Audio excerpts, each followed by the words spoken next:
So sometimes I get asked, why do we need boundaries in romantic relationships, significant others, marriage?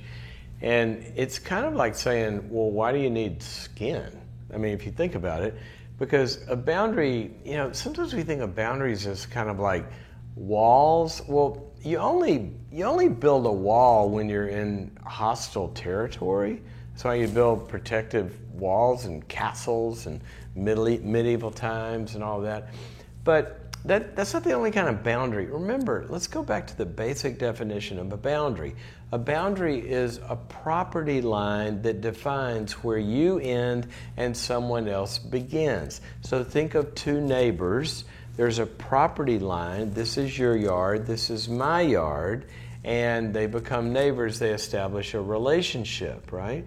And even in a marriage where you've gotten rid of any kind of fence, there's still two human beings that are separate people.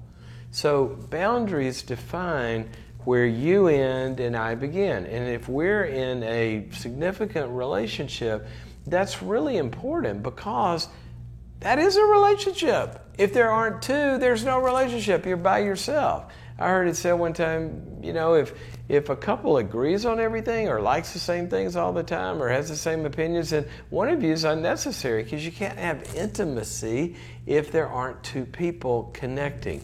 So that separateness, I love you, there's an I and a you. That's what boundaries do. Now, once you have the property line, then two other big things happen. Control, okay? Control is defined by who owns the property.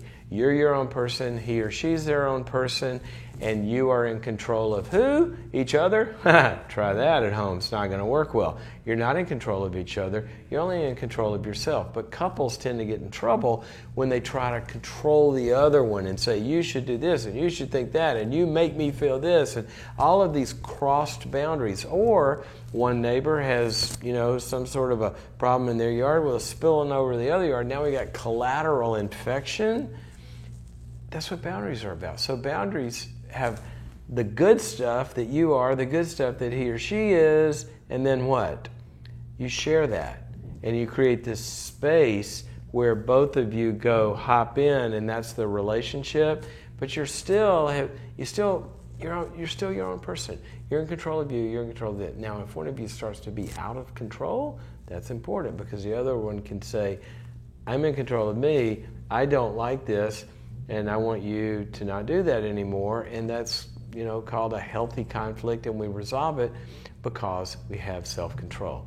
You also need some separateness. Remember the old country and western song, How Can I Miss You If You Never Go Away? You don't want to always be in somebody's face. You want to have time apart, right? Your own interests, your own hobbies and stuff.